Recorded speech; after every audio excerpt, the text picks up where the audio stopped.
हमारे YouTube channel think smart study परिवार में बहुत बहुत स्वागत है दोस्तों। तो दोस्तों हम बात करने वाले हैं उपभोक्ता संरक्षण अधिनियम की। तो उपभोक्ता संरक्षण अधिनियम किस तरह से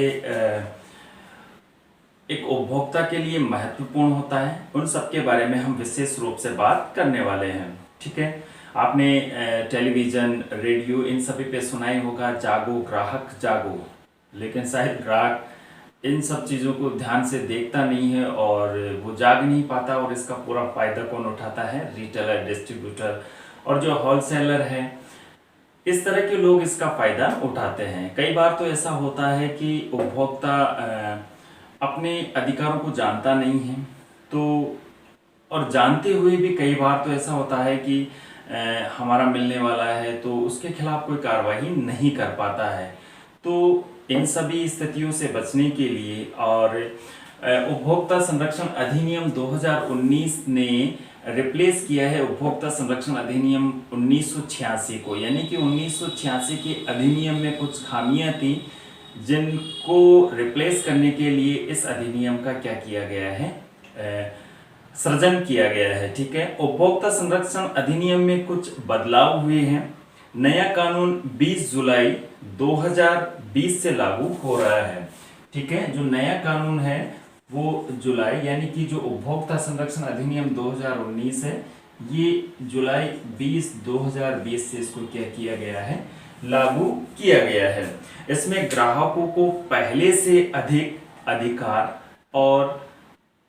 अधिकार देकर उनको ताकतवर बनाया गया है। अर्थात कहने का तात्पर्य यह है कि उपभोक्ता किस तरह से रिटेलर और जो होलसेलर है उनसे अपने अधिकारों की सुरक्षा कर सके, इन सभी के बारे में विस्तार से एक चर्चाएं करके, मंथन करके सदन ने इस विधेयक को सदन में रखा है और पारित करके इसको एक अधिनियम के रूप में प्रतिस्थापित किया है। सरकार ने कंज्यूमर प्रोटेक्शन एक्ट 2019 के कई प्रावधानों के बारे में नोटिफिकेशन जारी किया है जो 20 जुलाई से प्रभावी होगा। ठीक है, सबसे बड़ा बदलाव ये हुआ है कि अब गुमराह करने वाले विज्ञापन दिखाने वालों की खैर नहीं है। ठीक है, हम अक्सर ये देखने में मिलता है कि जो टीवियों में आपको दिखाया जाता है कि जागो जो ग्राहकों को कि आपको 5 दिन में गोरा कर दिया जाएगा। ठीक है, हेमा मालिनी ने किस साबुन से नहा रही है, कैटरीना कैफ कौन से साबुन से नहा रही है, तो अक्सर लोग ये देखते हैं कि कैटरीना कैफ इस साबुन से नहा रही है तो वो क्या हो गई, गोरी हो गई है। तो इन सब से बचाव करने के लिए तो कहीं ना कहीं उसका लोग अनुसरण करते हैं और इन सब से बचाने के लिए इस अधिनियम में इसका प्रावधान किया गया है। तो अब कोई फिल्मी एक्टर हो या कोई भी सेलिब्रिटीज हो, वो अगर ऐसा करता है, ऐसा जानते हुए भी अगर वो ऐसा करता है तो उसे सजा हो सकती है, उस पर जुर्माना प्रतिस्थापित हो सकता है। ये नया कानून 34 साल पुराने 1986 के अधिनियम का स्थान लेगा। खुद केंद्रीय उपभोक्ता मामलों, खाद्य और सार्वजनिक वितरण मंत्री रामविलास पासवान ने ट्वीट करके ये बताया है कि 20 जुलाई 2020 से इसको लागू कर दिया जाएगा। इस नए उपभोक्ता कानून को 9 अगस्त 2019 को ही राष्ट्रपति रामनाथ कोविंद ने अपने हस्ताक्षर करके अधिनियम के रूप में हरी झंडी दे दी थी। यानी कि रामनाथ कोविंद ने 9 अगस्त 2019 को ही क्या कर दिया था, इसको एक अधिनियम के रूप में प्रतिस्थापित कर दिया था, जो अब 20 जुलाई 2020 से क्या होगा, लागू होगा। नए प्रावधानों के तहत अगर कोई मैन्युफैक्चरर कंपनी या फिर कोई विक्रेता मिलावटी माल अगर बेच रहा है तो उसकी शिकायत उपभोक्ता में की जा सकती है। ग्राहक उसे कोर्ट में घसीट सकता है और अगर वो दोषी पाया जाता है तो ऐसी स्थिति में उस पर जुर्माना या उसे जेल हो सकती है। ठीक है, तो जो 1 लाख, इसमें जो जुर्माना होगा वो लगभग 1 लाख रुपए तक का होगा और जो सजा होगी वो 6 महीने की सजा का इसमें प्रावधान होगा। ठीक है, अगर हम नए अधिनियम की बात करते हैं, उपभोक्ता संरक्षण अधिनियम 2019 की अगर बात करते हैं तो 2019 का जो अधिनियम है इसमें अध्यायों की संख्या है, यानी कि जो चैप्टर है वो कितने हैं, 8 अध्याय हैं। और अगर हम खंडों की बात करते हैं तो इसमें कितने खंड हैं, 8 अध्यायों में 107 खंड है। और ये लगभग 77 पेज का नोटिफिकेशन है। अगर आपको इसको डिटेल से पढ़ना है तो आप हमारे टेलीग्राम ऐप जो है, हमारे टेलीग्राम ऐप पे हमारी आईडी है थिंक स्मार्ट स्टडी के नाम से, और वहां पर आप जाइए और इसकी पीडीएफ को आप डाउनलोड कर सकते हैं, और ये हिंदी और इंग्लिश दोनों में अवेलेबल होगी। ठीक है दोस्तों, तो ये 8 अध्यायों में है और उन 8 अध्यायों में 107 खंडों के माध्यम से इसको पूरा समझाया गया है। उसी का कुछ सारगर्भित या सार रूप में मैं आपको बता रहा हूं। ठीक है, तो इसमें उपभोक्ता संरक्षण कानून के तहत उपभोक्ताओं को ज्यादा अधिकार और उनको ज्यादा ताकतवर बनाया गया है, ताकि वो अपने अधिकारों की क्या कर सके, सुरक्षा कर सके। ठीक है, तो उनको कुछ विशेष अधिकार दिए गए हैं, जिसमें पहला जो अधिकार है वो है सुरक्षा का अधिकार। पहला अधिकार कौन सा है, सुरक्षा का अधिकार। तो सुरक्षा के अधिकार की हम बात करते हैं तो सुरक्षा का जो अधिकार है पहला, इसके तहत ग्राहक को किसी गुड्स या सर्विस, गुड्स यानी कि वस्तु, सर्विस यानी सेवाएं की मार्केटिंग से प्रॉपर्टी के नुकसान से बचाया जा सकता है। मान लीजिए आप कोई वस्तु खरीद रहे हो, ठीक है, आपको वो वस्तु कोई खराब बेची जा रही है, ठीक है, या तो आपको नुकसान हो रहा है, खराब मार्केटिंग से जीवन या प्रॉपर्टी के नुकसान से बचाया जा सकता है। मान लीजिए कोई भी वस्तु है, अगर आपको एक्सपायरी वस्तु दी जा रही है, बेची जा रही है, तो हो सकता है कि आपके जीवन को खतरा उससे हो सकता है। अगर ऐसा होता है, या कोई भी रिटेलर या कोई भी कंपनी अगर आपको एक्सपायरी माल बेच रही है और वो आपको जीवन के लिए खतरनाक है, तो वो उसके खिलाफ आप उपभोक्ता मंच में जा सकते हो, उसको न्यायालय में घसीट सकते हो। तो कहीं ना कहीं न्यायालय या ये जो अधिनियम है ये सुरक्षा का अधिकार भी देता है कि जो उपभोक्ता है उसके जीवन और प्रॉपर्टी की सुरक्षा का अधिकार किसका है, उपभोक्ता संरक्षण अधिनियम 2019 का है। ठीक है, दूसरा जो इसमें अधिकार है, सूचना का अधिकार। सूचना का अधिकार, सूचना का अधिकार। सूचना के अधिकार में हम बात करते हैं तो हम किसी भी वस्तु, यानी कि जो खाने की वस्तु हो या फिर कोई इलेक्ट्रिक वस्तु हो या कोई भी उपभोग की वस्तु हो, उसके बारे में पूर्ण जानकारी प्राप्त करना हमारा अधिकार है। हम जान सकते हैं उसके बारे में पूर्ण जानकारी, और जो बेचने वाला है, सेलर है, वो उसकी पूर्ण जानकारी हमें देगा, क्योंकि ये हमारा अब क्या हो गया है, सूचना का अधिकार हो गया है, या उसके बारे में पूरी डिटेल जानने का हमारा अधिकार है। मान लीजिए हम बाजार से कोई रसगुल्ले का कोई डिब्बा खरीद रहे हैं, तो उस पर मैन्युफैक्चरिंग डेट देख सकते हैं, उसकी गुणवत्ता की हम जांच कर सकते हैं, पूछ सकते हैं कि इसमें कितनी गुणवत्ता है, वो कितनी मात्रा का डिब्बा है, यानी कि उसकी जो वजन है वो कितना है, उसमें शुद्धता कितनी है, और कीमत आदि के बारे में हम मोल भाव कर सकते हैं। ये क्या है, हमारा अधिकार है। तो सूचना के अधिकार के तहत ये हमें अधिकार मिला है। तो सुरक्षा का अधिकार, दूसरा है सूचना का अधिकार, और जो तीसरा है वो छांटने का अधिकार, यानी कि चुनने का अधिकार या फिर छांटने का अधिकार। छांटने का अधिकार, छांटने का अधिकार। ठीक है, कोई भी वस्तु अगर हम खरीद रहे हैं, उपभोक्ता अगर कोई भी वस्तु खरीद रहा है और वो उसकी उसका अगर पैसा चुका रहा है, तो उसे अपनी चॉइस के हिसाब से लेने का पूरा अधिकार है।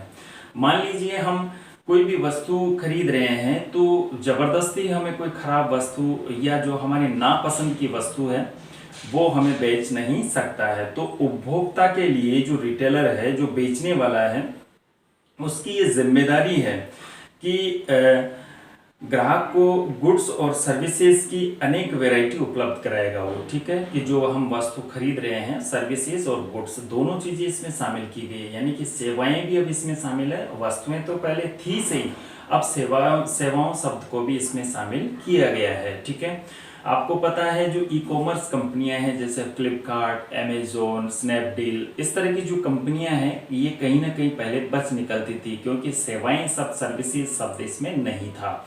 सिर्फ उपभोक्ता में हम वस्तु की वैरायटी या उसकी क्वालिटी के संबंध में ही हम उपभोक्ता मंच में जा सकते थे।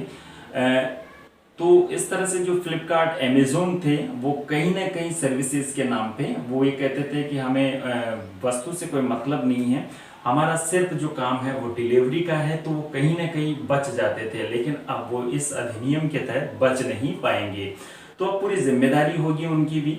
तो वस्तु और सर्विसेज की अनेक वैरायटी उपलब्ध कराएगा। तो जो तीसरा अधिकार है वो क्या है? छांटने का अधिकार है। तो उपभोक्ता अपनी चॉइस के अनुसार वस्तु खरीद सकता है, ठीक है। जो बेचने वाला है वो उसको उसकी चॉइस के हिसाब से वस्तु उपलब्ध करवाएगा, ठीक है। इसके बाद सुने जाने का अधिकार, चौथा अधिकार कौन सा है? सुने जाने का अधिकार। सुने जाने का अधिकार, सुने जाने का अधिकार यानी कि वर्तमान जो आज से लागू होने वाला जो अधिनियम है, उपभोक्ता संरक्षण अधिनियम 2019, जो 20 जुलाई 2020 से लागू होगा, इस अधिनियम के तहत ये एक नया अधिकार जोड़ा गया है, सुने जाने का अधिकार। यानी कि जब हम जिस उपभोक्ता संरक्षण उपभोक्ता मंच में या उपभोक्ता आयोग में हम जाएंगे, उस उपभोक्ता मंच में उपभोक्ता की बात कहने का पूरा अधिकार होगा। यानी कि कहने का तात्पर्य ये है कि उस मंच में या वह आयोग बिना उपभोक्ता की बात सुने उस मामले को या उस केस को खारिज नहीं कर सकता है, ठीक है। तो उपभोक्ता को पूरा बोलने का अधिकार होगा, तो सुने जाने का अधिकार उसको होगा, ठीक है। तो कहीं ना कहीं ये उपभोक्ता के हित में किया गया है। और कई बार तो ऐसा होता था कि किसी केस कोई केस जो होता था उपभोक्ता मंच में जाता था, तो जो न्यायकर्ता होते थे, तो उपभोक्ता मंच में जो न्यायकर्ता होते थे वो अपने स्व विवेक के हिसाब से केसेस की स्टडी करते थे और उसी के हिसाब से उस पर निर्णय लेते थे। लेकिन अब ऐसा नहीं होगा। अब उनको पूरी जो भी केस जितने भी आएंगे उन सबको सुनने के लिए बाध्य होना पड़ेगा, क्योंकि अब इसमें क्या क्या जोड़ दिया गया है? सुने जाने का अधिकार इसमें जोड़ दिया गया है। इसके बाद में जो पांचवा अधिकार है वो किसी भी गलत प्रैक्टिस के खिलाफ, गलत प्रैक्टिस के खिलाफ संरक्षण का अधिकार, संरक्षण का अधिकार, ठीक है। संरक्षण का, किसी भी गलत प्रैक्टिस के खिलाफ संरक्षण का अधिकार है। यानी कि जैसे कोई वकील है या फिर कोई चिकित्सक है, डॉक्टर है, वकील है, लॉयर है, तो अब जैसे मान लीजिए कोई डॉक्टर है, हम उससे ट्रीटमेंट करवा रहे हैं और डॉक्टर को काम आता ही नहीं है और फिर भी वो हमारा ट्रीटमेंट कर रहा है, तो ऐसी स्थिति में अगर हमें ऐसा महसूस होता है कि हमारे यहाँ पे शोषण हो रहा है, तो हम उसके खिलाफ न्यायालय में जा सकते हैं। उपभोक्ता संरक्षण अधिनियम के तहत उस पर क्या कर सकते हैं? हम केस ठोक सकते हैं, ठीक है। तो उसके खिलाफ कार्रवाई होगी। तो किसी भी गलत प्रैक्टिस, यानी कि अक्सर आप लोगों ने देखा होगा कि जो ग्रामीण क्षेत्र होते हैं वहाँ झोला छाप डॉक्टर बैठते हैं, तो वो बिना किसी अनुभव के, बिना किसी डिग्री के प्रैक्टिस करते रहते हैं। तो उन सभी के खिलाफ हम इस संरक्षण के तहत, गलत प्रैक्टिस के खिलाफ संरक्षण का अधिकार के तहत हम उनके खिलाफ उपभोक्ता मंच में जा सकते हैं, हमें पूरे न्याय की प्राप्ति होगी। इसके बाद कंज्यूमर एजुकेशन का अधिकार, जो सबसे इम्पोर्टेंट है। कंज्यूमर एजुकेशन का अधिकार जो सबसे महत्वपूर्ण है, ठीक है। इन सभी का उपयोग करने के लिए ये बहुत ही ज़रूरी है, ठीक है। यानी कि कंज्यूमर एजुकेशन का अधिकार हमें जो उपभोक्ता कानून है या उपभोक्ता को जागरूक करने के लिए या उसे जागरूक होने के लिए इससे संबंधित शिक्षा प्राप्त करने का पूरा अधिकार होगा। प्रत्येक व्यक्ति को, प्रत्येक उपभोक्ता को इसे जानने का पूरा अधिकार होगा। तो इस तरह से ये जो कहीं ना कहीं कंज्यूमर एजुकेशन का अधिकार इन पांचों अधिकारों की क्या करता है, सुरक्षा करता है। ठीक है, तो पहला जो अधिकार है सुरक्षा का अधिकार, दूसरा सूचना का अधिकार, छांटने का अधिकार यानी कि चूजन, इसके बाद सुने जाने का अधिकार, गलत प्रैक्टिस के खिलाफ संरक्षण का अधिकार और कंज्यूमर एजुकेशन का अधिकार। ठीक है, तो कहीं ना कहीं ये जो अधिनियम है ये कहीं ना कहीं जो अब तक जो मनमानियां करते थे उन पर कहीं ना कहीं लगाम लगाएगा और कहीं ना कहीं जो कंज्यूमर है, जो उपभोक्ता है, उनको कहीं ना कहीं न्याय प्रदान करेगा और उनको शोषण से सुरक्षित बनाएगा। इसके बाद में हम बात करते हैं, ये उपभोक्ता संरक्षण की बात है, तो ये तो इसके अधिकार हो गए, उपभोक्ताओं से संबंधित 6 अधिकार हो गए। इसके बाद में हम बात करते हैं कि जो विज्ञापन आते हैं टेलीविजनों पे, इन पे, उन विज्ञापनों पे भी क्या इस अधिनियम में कुछ है? बिल्कुल है। तो अब वो जो भ्रामक विज्ञापन है जिनका कोई आधार नहीं होता है, उन सभी विज्ञापनों को क्या किया जाएगा? बंद किया जाएगा। और यदि मान लो कोई सेलिब्रिटीज उन विज्ञापनों को अगर कर रहा है तो उस विज्ञापन निर्माता और जो उसमें रोल कर रहे हैं उन सभी के खिलाफ क्या होगी? सख्त कार्रवाई होगी। ठीक है, तो वैसे एक बॉडी थी और वो बॉडी का नाम था एडवर्टाइजिंग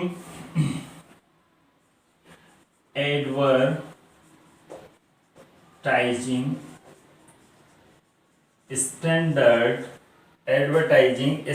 काउंसिल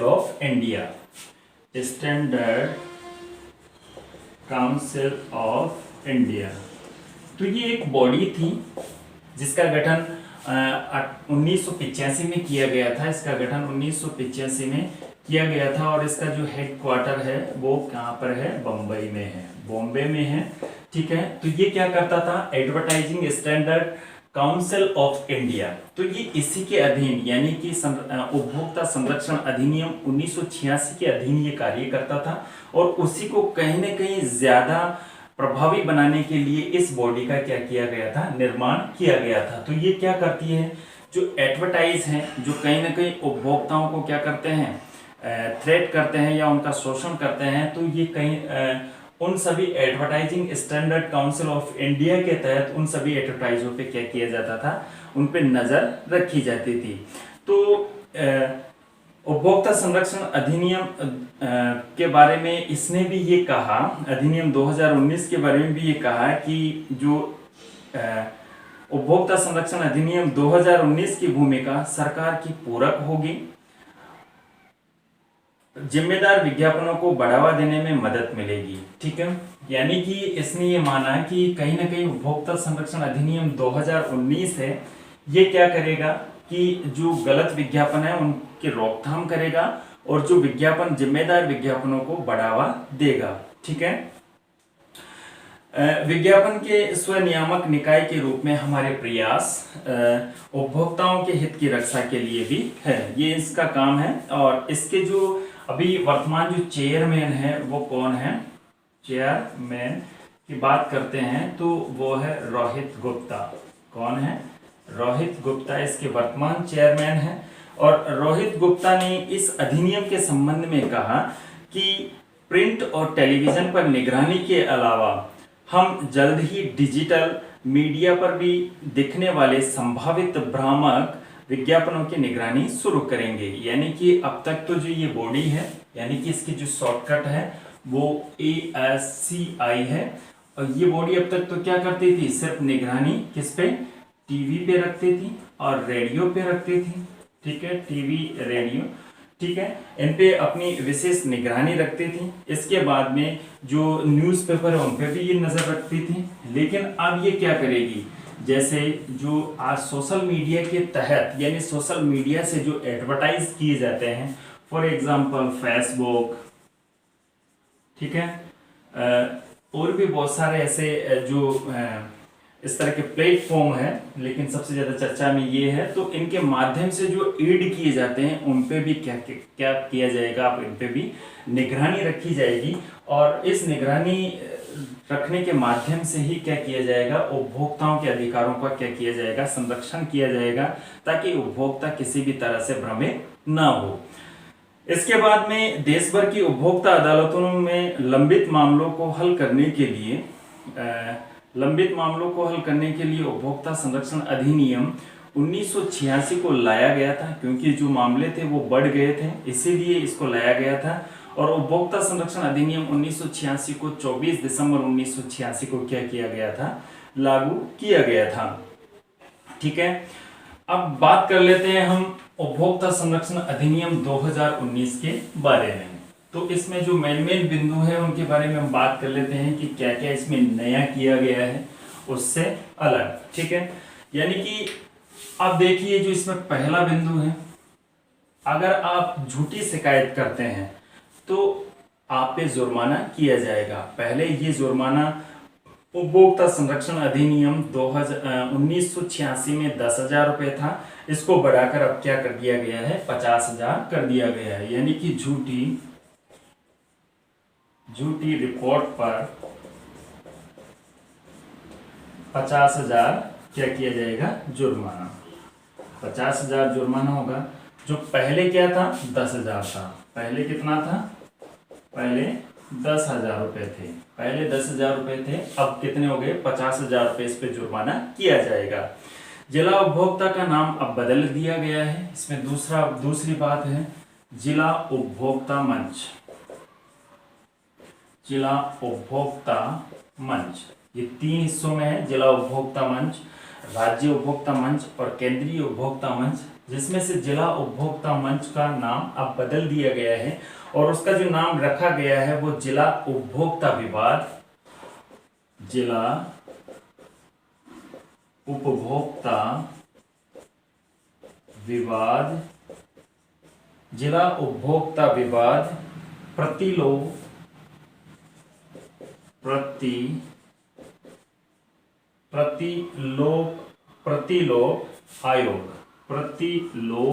आयोग किया गया है। ध्यान रखना, ये प्रश्न पूछा जा सकता है। जिला उपभोक्ता विवाद प्रतिलोक आयोग इसका नाम अब कर दिया गया है, जिला उपभोक्ता का। ठीक है, एक जिले में एक उपभोक्ता मंच होगा। ठीक है, जिला उपभोक्ता आयोग, जिला उपभोक्ता मंच होता था पहले, इसका नाम क्या होता था, जिला उपभोक्ता मंच। अब इसका नाम जिला उपभोक्ता विवाद प्रतिलोक आयोग हो गया है, या जिला उपभोक्ता आयोग इसका नाम किया गया है। एक जिले में एक उपभोक्ता मंच होगा। अगर वहां केसेस बढ़ रहे हैं तो ऐसी स्थिति में एक जिले में एक से अधिक उपभोक्ता मंच भी संचालित किए जा सकते हैं। जिला आयोग के निर्णयों के खिलाफ राज्य में अपील करने से पहले, यानी कि खिलाफ राज्य आयोग में अपील करने की जा सकती है। ठीक है, तीसरा, यानी कि इससे जो जिला उपभोक्ता शिकायत के पश्चात या जिला उपभोक्ता आयोग के निर्णय के विरुद्ध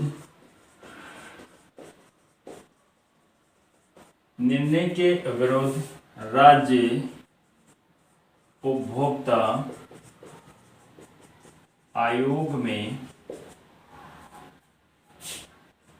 शिकायत करने की अवधि अब 30 से बढ़ाकर 45 दिन की गई, 45 दिन हो गई। ठीक है, यानी कि जिला उपभोक्ता आयोग का जो भी निर्णय आएगा उसके विरुद्ध अगर कोई सेटिस्फाइड नहीं है तो वो राज्य उपभोक्ता आयोग में जा सकता है। ठीक है, पहले मंच थे, अब नाम इसका आयोग हो गया, आयोग में जा सकता है। और उस आयोग में जाने की जो अधिकतम जो अवधि है, पहले 30 दिन थी, अब उसको 15 दिन बढ़ाकर कितना कर दिया गया है, 45 दिन कर दिया गया है। इसके बाद नंबर 4 हम बात करते हैं, नंबर 4 की बात करते हैं। तो व्यक्ति किसी सामान को खरीदने से पहले भी व्यक्ति किसी सामान को खरीदने से पहले भी क्या कर सकता है, उसकी गुणवत्ता की शिकायत केंद्रीय उपभोक्ता संरक्षण प्राधिकरण, दैट इज वेरी इंपॉर्टेंट, ठीक है, केंद्रीय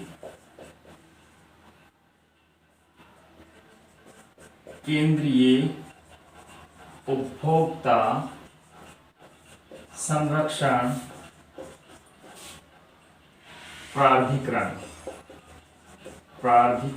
ठीक है, यानी कि सेंट्रल कंज्यूमर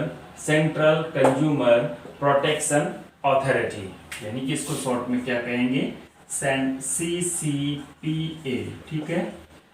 CCPA में भी क्या कर सकता है, अब पहले तो क्या होता था, जिला उपभोक्ता संरक्षण अधिनियम 1986 में तो हम पहले वस्तु खरीदते थे और वस्तु में अगर कोई डिफेक्ट पाया जाता था तो हम उसकी शिकायत जिला उपभोक्ता या राज्य उपभोक्ता या केंद्रीय उपभोक्ता मंच में उसकी शिकायत कर सकते थे, लेकिन अब हम वस्तु को खरीदे बिना भी उसकी शिकायत कर सकते हैं, ठीक है।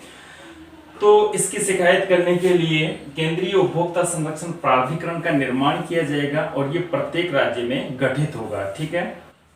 अब इसमें शिकायत करने के पश्चात इसको शिकायत की जांच करने का पूरा अधिकार होगा, आर्थिक दंड लगाने का अधिकार होगा और यही नियम झूठे विज्ञापन और उपभोक्ता अधिकार उल्लंघन के मामले में भी लागू होगा, यानी कि यही वो बॉडी है जो झूठे विज्ञापन है उन पे भी क्या करेगा, ये लगाम लगाएगा। तो ध्यान रखिएगा, केंद्रीय उपभोक्ता संरक्षण प्राधिकरण ये उपभोक्ता संरक्षण अधिनियम 2019 की नई पैदाइश है, नई उपज है। इसके बाद उपभोक्ता फोरम की अवमानना पर, यानी कि उपभोक्ता आयोग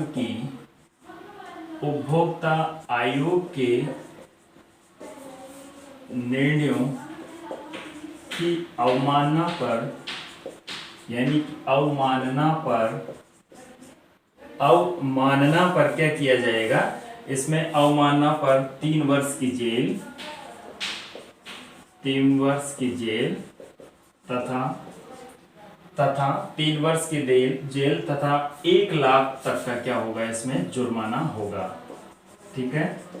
1 लाख तक का जुर्माना अब इसमें किया जा सकता है। उपभोक्ता आयोग के निर्णयों की अवमानना करने पर, यानी कि इनके निर्णयों को नहीं मानने पर 3 वर्ष की जेल होगी, उसमें किसको, जो भी परिवादी होगा 3 वर्ष की जेल होगी और 1 लाख तक का जुर्माना इसमें किया जा सकता है।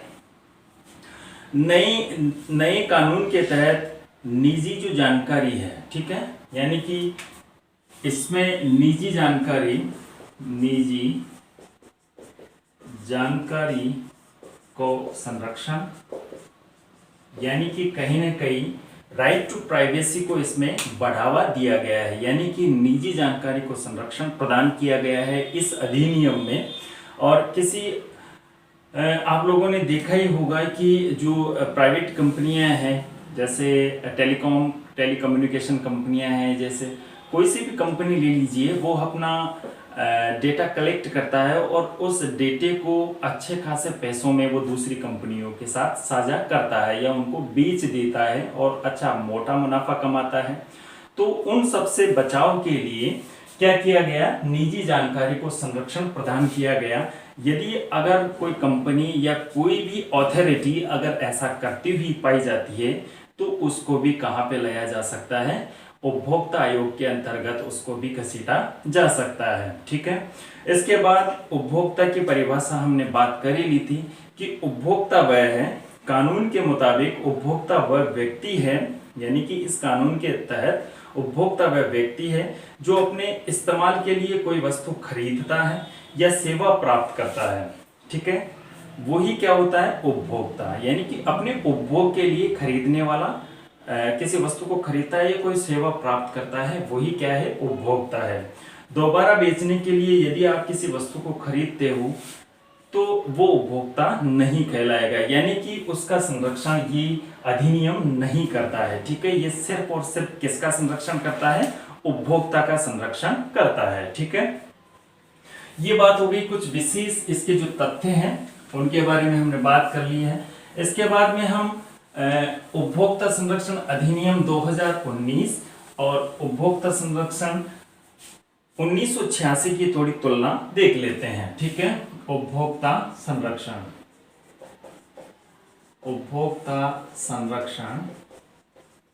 अधिनियम। ठीक है, तो हम बात कर लेते हैं, ये 1986 का और ये 2019 का अधिनियम। तो पहले भी हम पढ़ चुके थे कि उपभोक्ता संरक्षण अधिनियम में 3 सेक्टर हैं, यानी कि 3 अंग है इसके। जिला उपभोक्ता मंच पहले हुआ करता था, पहले मंच के नाम से जाना जाता था, और अब इसका नाम बदल के क्या कर दिया गया, जिला उपभोक्ता विवाद संरक्षण विवाद प्रतिशोध आयोग। ठीक है, प्रतितोष है ना। ठीक है, यानी कि दोबारा से मैं बता देता हूं, जिला उपभोक्ता विवाद प्रतितोष आयोग। ठीक है, इसका नाम बदला गया है, जिला उपभोक्ता मंच का नाम बदल के ये कर दिया गया है जिला उपभोक्ता विवाद प्रतितोष आयोग। ठीक है, तो अब हम बात करते हैं, पहले इनके जो क्षेत्राधिकार थे, यानी कि राशि के अनुसार इनके क्षेत्राधिकार होते थे। ठीक है, राशि के अनुसार इनका क्षेत्राधिकार होता था कि इतने राशि तक के अधिकार जिला को थे, उससे ज्यादा के राज्य को, उससे ज्यादा किसको, केंद्र को होते थे। ठीक है, तो उसके बारे में हम बात कर लेते हैं। तो जिला उपभोक्ता, पहला है जिला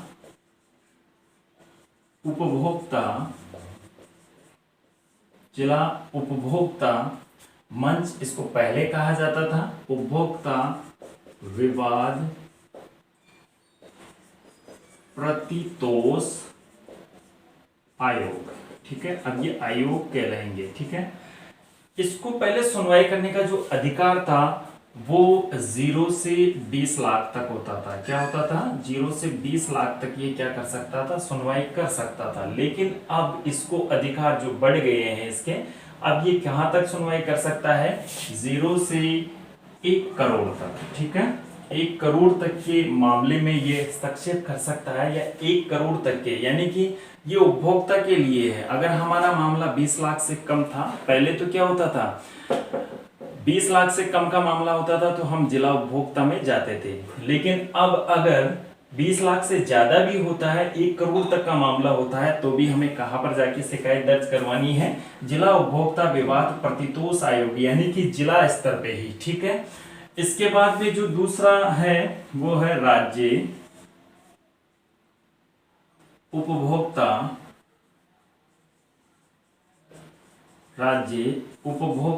आयोग। इसका जो पहले अधिकार क्षेत्र था वो 20 लाख से 1 करोड़ तक होता था। ठीक है, अब इसकी जो लिमिटेशन है वो बढ़ा दी गई है। अब ये 1 करोड़ से 10 करोड़ तक की सुनवाई, या 10 करोड़ तक के मामले में क्या कर सकता है, ये अपना निर्णय दे सकता है। इसके बाद में केंद्रीय उपभोक्ता या राष्ट्रीय उपभोक्ता आयोग। ठीक है, ये 10 करोड़ से ऊपर, और सॉरी पहले क्या करता था, ये 1 करोड़ से ऊपर।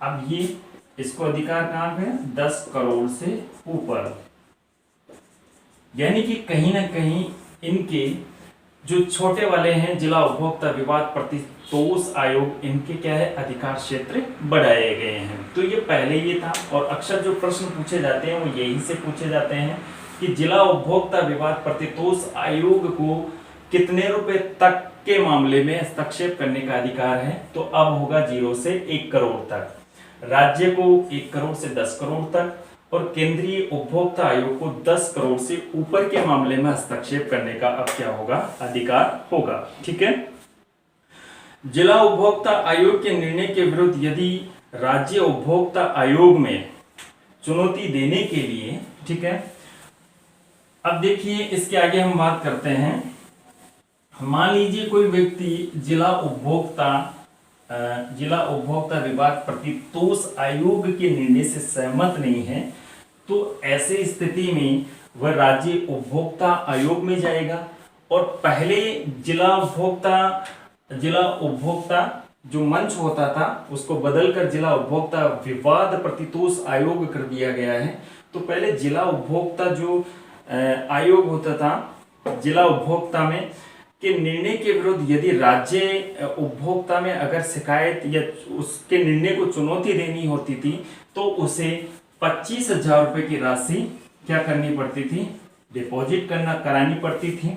लेकिन अब इसको बदलकर अब वर्तमान में क्या है, 25,000 की जगह क्या कर दिया गया है, अब उसको 50% राशि, यानी कि अगर वह जिला उपभोक्ता यानी कि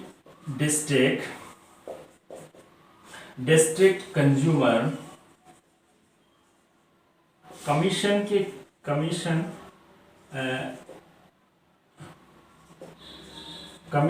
के डिसीजन के विरुद्ध यानी कि उसकी हियरिंग के विरुद्ध यानी कि उसके निर्णय के विरुद्ध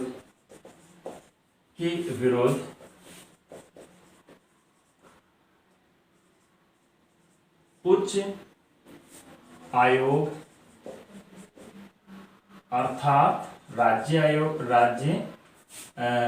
उपभोक्ता संरक्षण में उच्च आयोग में चुनौती देने पर परिवादी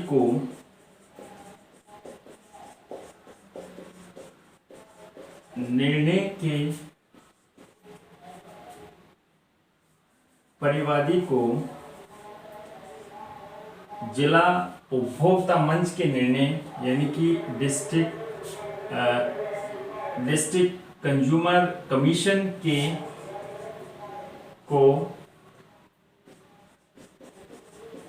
निर्णय की राशि का 50% जमा कराना होगा।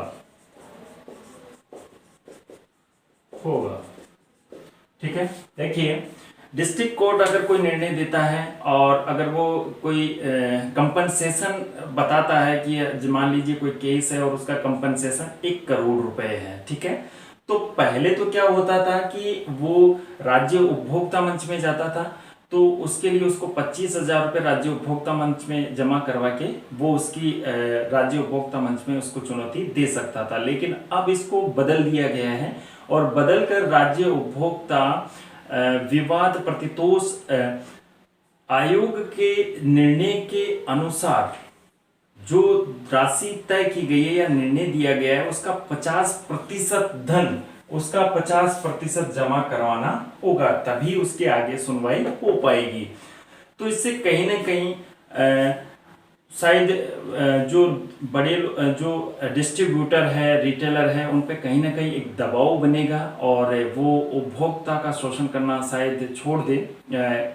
इसके शायद सुगामी परिणाम हो सकते हैं। ठीक है, इसके बाद में हम बात करते हैं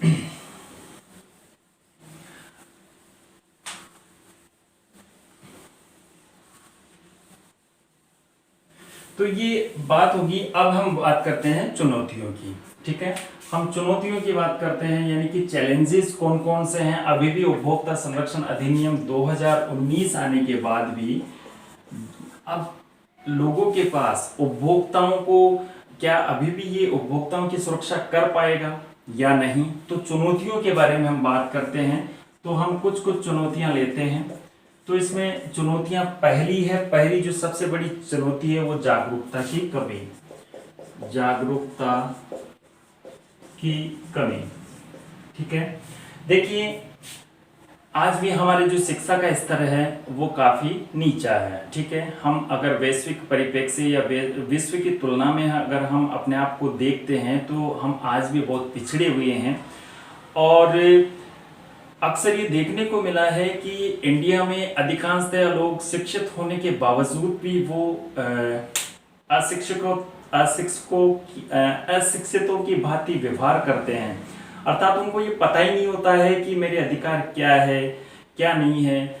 तो उनमें एक तरह से जो शिक्षा है वो सिर्फ उन्होंने क्लासें वो उसने जीवन का विकास किया है, क्लासें प्रमोट की है, बाकी उसको ज्ञान बहुत कम होता है।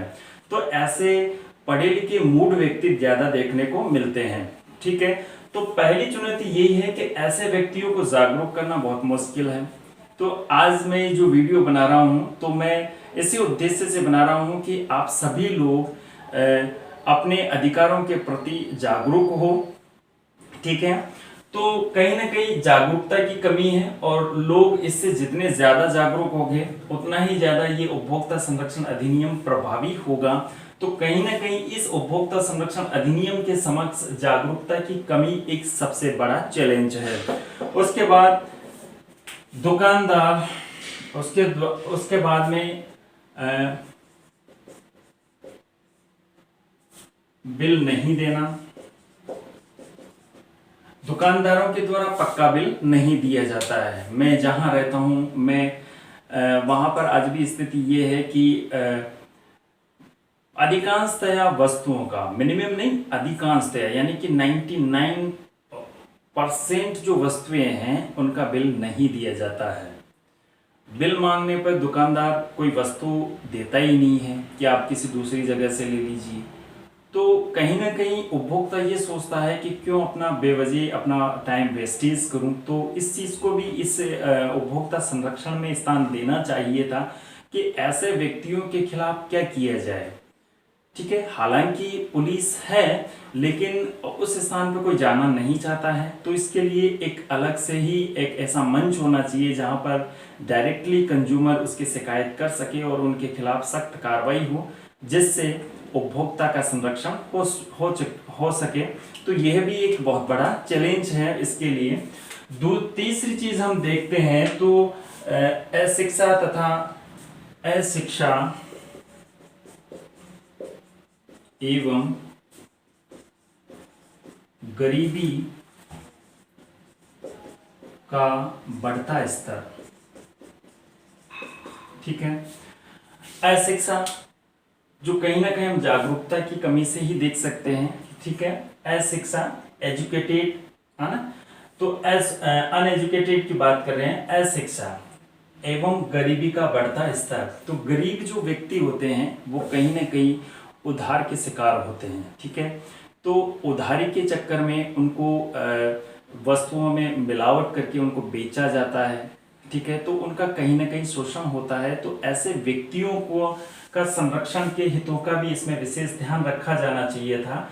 तो अशिक्षा एवं गरीबी का बढ़ता स्तर भी इसके लिए एक बहुत बड़ा चैलेंज है। ठीक है, इस उपभोक्ता संरक्षण को प्रभावी करने में। तो मैं समझता हूँ कि फिर भी काफ़ी हद तक लोगों को जो उपभोक्ता है उनको कहीं ना कहीं राहत मिलेगी और उनके शायद हितों का इसमें संरक्षण हो पाएगा। ठीक है दोस्तों, तो आप सभी को मैं समझता हूँ कि ये टॉपिक बखूबी पसंद आया होगा। अगर आपको हमारा ये टॉपिक पसंद आया है तो आप लाइक कीजिए, शेयर कीजिए।